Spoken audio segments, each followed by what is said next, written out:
Welcome back to the Toy Cave. When it's not flea market and rumor sale season, and you want to buy vintage toys, you gotta diversify your sources. This weekend, I got new items from 3 different places. Let's check it out.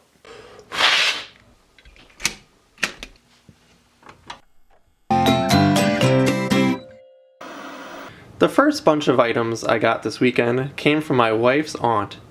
She was cleaning out an estate, and she found these comic books and asked me if I thought they were worth anything. And while I don't know a lot about comic books, and I don't collect comic books necessarily, I do buy comic books based on toy lines because I like to display them behind my action figures. In this lot were mostly G.I. Joe comics, which is good because that's my second most collected item.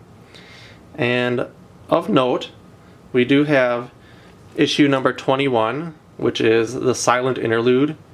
It's a comic book that is completely silent, focuses on Snake Eyes and Storm Shadow.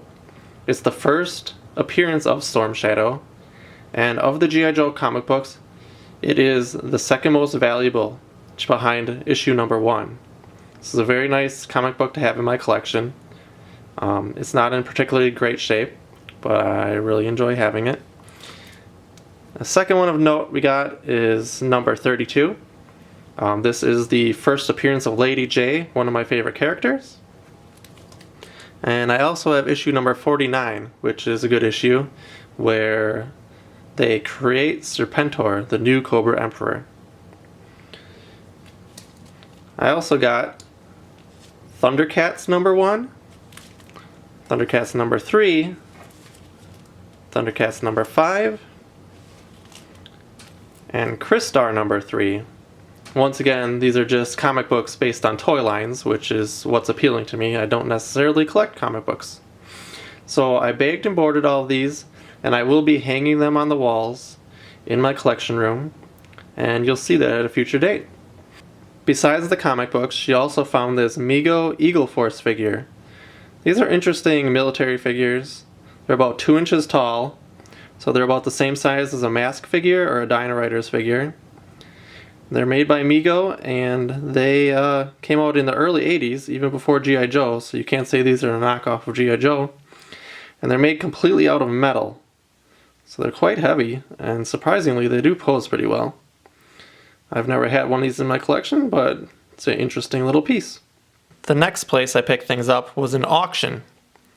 I bought a lot of miscellaneous action figures and toys. And inside there was a ton of things that I'm going to show you. I'm not going to show everything because there's a lot of miscellaneous. But right here we have 2 Mego figures. We got Robin, and we've got the Tin Man. Robin's just in his undies. And the Tin Man's missing his boot and has a broken leg, but that can be fixed. These are my first Mego figures with a version 2 body. And they're just...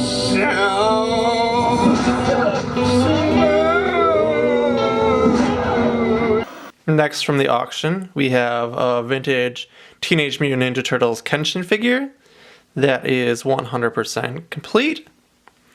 And in the middle, we have a Stone Protectors figure, which was a kind of Ninja Turtles styled action figure that was monopolizing on the Rust Trolls craze of the early 90s.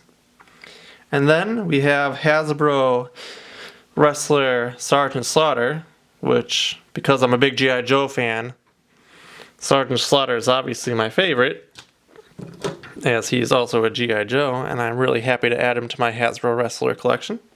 The next lot of things we got from the auction is a bunch of miscellaneous parts and figures. On the far left here we have one of the Burger King Kids Meal Ninja Turtle toys. Cowabunga! Thumbs up. I remember when I was a kid we had some of these and they were used as a cake topper for one of my birthday cakes. Also from Ninja Turtles, we have a missile for the foot ski. And for Masters of the Universe, we have the shield for Too Bad, which is a figure I have and was missing the shield, so that's lucky. Another figure I have and was missing his weapon. This is the axe for Superpower Steppenwolf. And also a gun for the Secret Wars Dr. Doom. In the back here, we have a vehicle from the Kmart G.I. Joe knockoff line, American Defense. It's missing 3 small parts, but that's pretty good. I can't even find an example of this exact vehicle on eBay at all. It's pretty rare. And then in the middle, we have a whole pile of G.I. Joe accessories. 3 accessories that go with version 2 of Law. We got Beachhead's gun. We got a crotch for a buzzer. Some missiles, a radio. Pretty good lot that I can use. And next to that, we have the main cannon for Transformers Brawl, which is a figure I don't have, but now I'll be on the lookout for him without the cannon. Behind there, we have a vintage Star Wars Luke Skywalker Jedi Knight with no accessories, but he's in very nice shape. And then we have a Transformer. One of the Kickstarters here, Top Spin. He still works. I already have that figure mint in the box, but it's nice to have a loose one too. And then I have 2 of these containers that went with the Chewbacca Bandolier vintage Star Wars figure holder.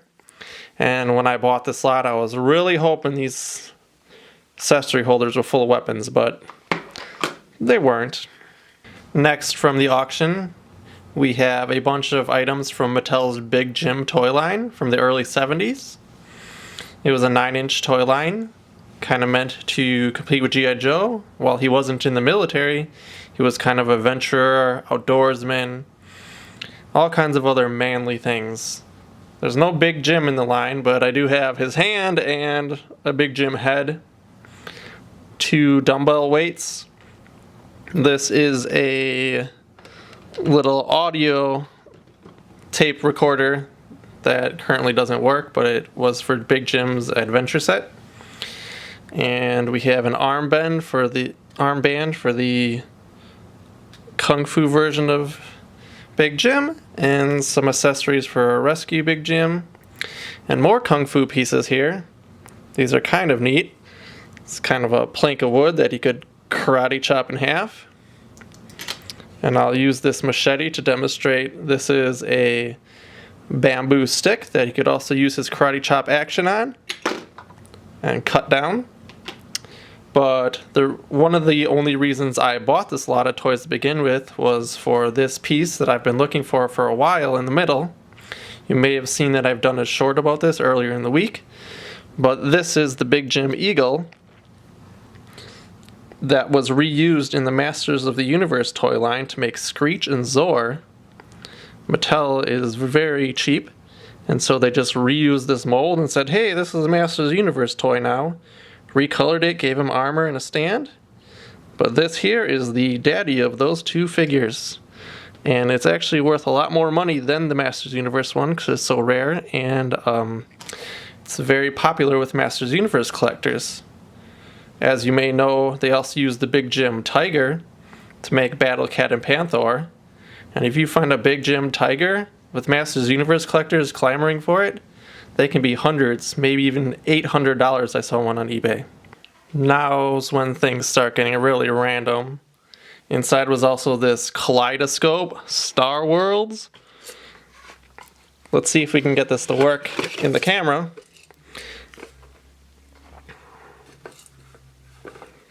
It's kind of a space-themed kaleidoscope. There's spaceships and aliens and things on it. It's clearly branded to rip off Star Wars with the font here on the back of the box. Star Worlds. And then we have a Gala inflatable fun kite, Captain America. Still sealed in the bag from 1985. And a Gundam figure pin. These are things I'm not interested in, so if I ever open up a booth at a toy show, which I'm hoping to do sometime when I get enough extras, those will just go in the booth.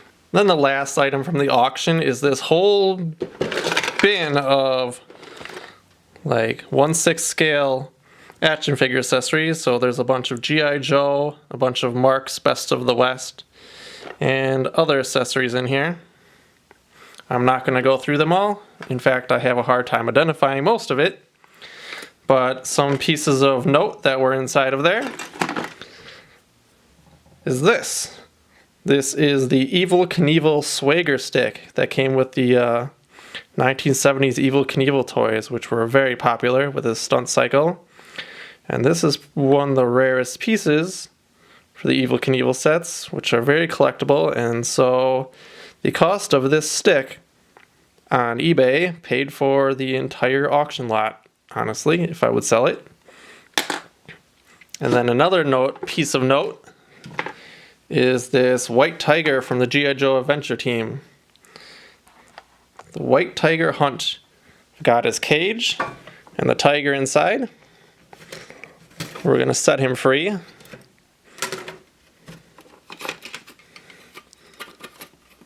It's a tight fit. And there's the tiger from the tiger hunt. He's kind of silly looking, his arms up so he fits in the cage. He's like, help me. Kind of looks like he wants to give someone a high five. Hey buddy, friends forever. My next stop was the Goodwill Outlet store, which was near where the auction was. And so I stopped in there and dug for some vintage toys. I didn't find much vintage toys that I collect, but I did find a gun for Teenage Mutant Ninja Turtles Ground Chuck, and also a G.I. Joe gun. This gun was issued in many different shades, but in this shade of gray, it was for Ice Cream Soldier, one of the worst named G.I. Joes since Skidmark. But since he was one of the last figures released, he's pretty rare, and I don't have him, but nice to have his gun. I found a Ram Man from the 2000X He-Man line. This is a McDonald's Happy Meal toy version. And then I found a bunch of random Star Wars figures. Got a Praetorian Guard, shirtless Luke Skywalker, an array, and one of the stands that normally is with the Clone Wars figures. And then in the center we have 4 different figures from Ben 10. Not a line I collect or know about. It's much later than my time, but I know they're very collectible. And once again, if I ever open up a stand, I could sell these things. And when you're paying by the pound at Goodwill Outlet, it's a no-brainer just to grab nice figures. This one's particularly cool. He's got a play function where if you push this lever on his back, his mouth opens and closes. And like his guts or lungs move. It's very neat. The last thing I found at Goodwill Outlet isn't a toy at all. This is a pistol belt. It says USA here. On the back of this pouch that's attached, it says it's made in Japan. So this is a post-war belt made in Japan. And I just thought it was pretty cool. So I grabbed it at Goodwill as well. I always kind of want to do a cosplay as Flint from G.I. Joe, and my wife would be Lady J. So this could be a cool accessory to have on my costume. So those are the things I picked up this weekend. Quite a bit for a random weekend in the winter. Goes to show that if you're a toy collector, don't just stay on your normal rummage sale and flea market hunts like I usually do. You can reach out to people on Facebook, let them know you're a toy collector. Maybe you'll have a family member that'll reach out to you. Check some local auctions maybe. Stop by the thrift stores, Goodwill Outlet. Do a little dumpster diving there. You might find something good. I hope you enjoyed this video. Subscribe, and we'll see you next time. Thank you.